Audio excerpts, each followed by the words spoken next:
你有没有想过，地球上居然有这么一个地方，一片森林，但里头长着的不是树，而是无数把插向天空的石刀。没错，今天咱们要聊的就是这么个堪称地球上最锋利的地方。你看这句话说得太到位了，人类在这里寸步难行，却有一群白色精灵在刀尖上跳着芭蕾。这一下就把那个矛盾感给点出来了，对吧？就是说，一个地方对咱们人类来说简直就是死亡禁区，但对另一些小生命来说呢，那可是他们的完美舞台。好，那咱们就先来看看这片刀刃森林到底长什么样。来，欢迎来到贝马拉哈石林。你看这个地方，它是一个由石灰岩尖塔组成的巨大迷宫，有多大呢？足足15万公顷，那些尖塔一个个都有100米高，而且边角锋利的跟刀子似的。我的天，你想象一下啊，这整个就是一片刀山呐，规模大到简直不可思议。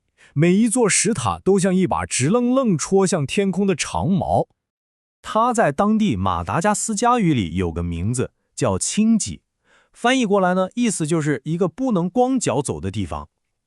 你听听，是不是觉得，听起来好像就是有点扎脚？但说真的，这可能是有史以来最含蓄、最轻描淡写的一个说法了。因为这根本不是有点难走的问题，对咱们人类来说，这里的危险是绝对的。你想想，就算你穿着最专业的登山鞋，全副武装，只要你一脚踩空或者稍微滑一下，那后果就跟掉进一个插满了匕首的坑里没什么两样。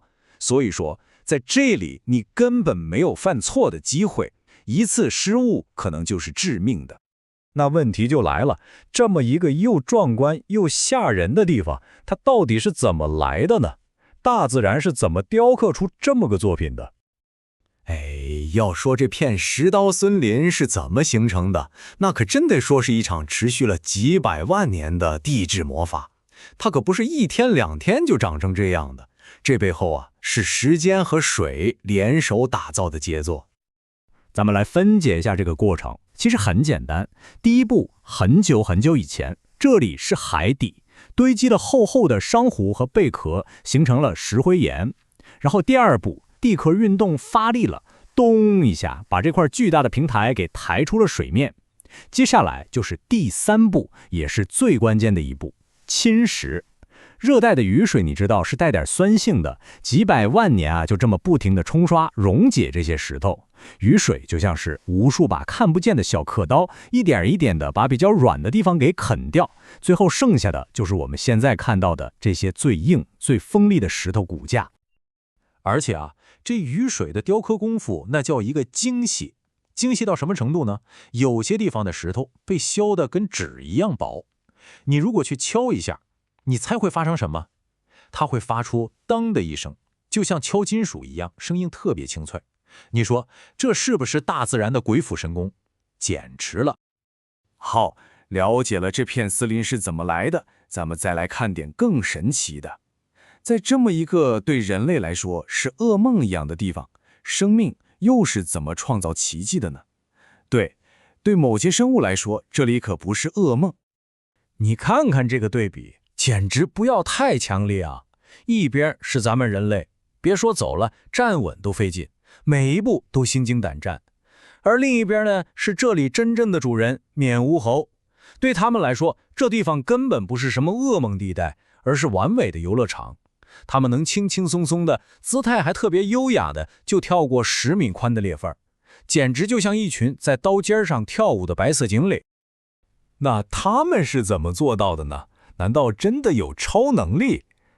你还真别说，他们确实有自己的一套超能力。你看首先他们的手和脚上长着又厚又像橡胶一样的肉垫，这抓地力杠杠的，就跟穿了特制的防滑鞋一样。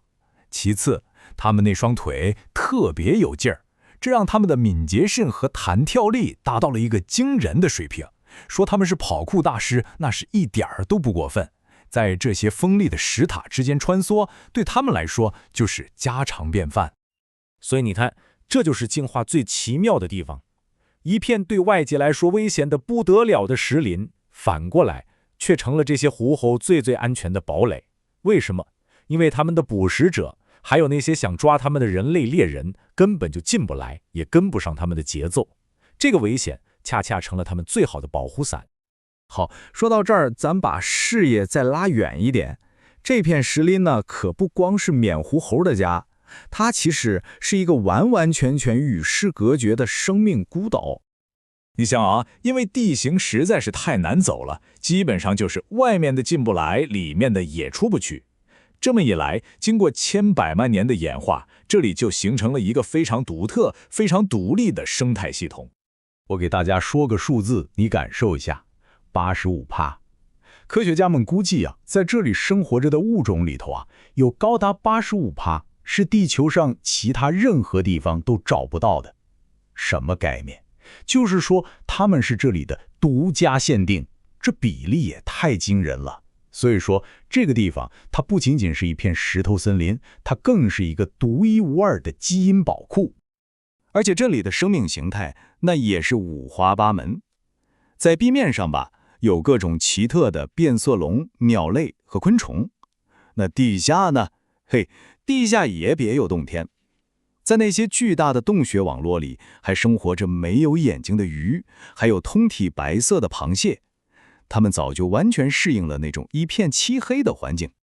说真的，直到今天，咱们人类对这片石头迷宫的探索啊，也才只是冰山一角。在那些我们根本去不了的深处，天知道还藏着多少我们闻所未闻、见所未见的秘密和物种呢？想想都觉得激动。所以你看，这个地方它既可以说是危机四伏的天堂，也可以说是一个独特的避难所。它其实告诉了我们一个关于生命和适应的非常深刻的道理。没错，核心就是这句话：通过适应，最危险的禁区也能变成最安全的家园。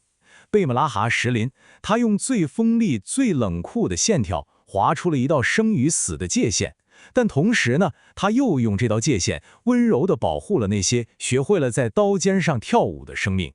这就是自然。好了，最后咱们来开个脑洞。如果说你现在就必须得穿过这片石林，你会选择怎么办？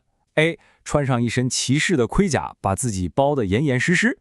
B. 花个好几年时间把自己练成跑酷高手。还是 C. 最安全的，坐着直升机从天上看看就行了。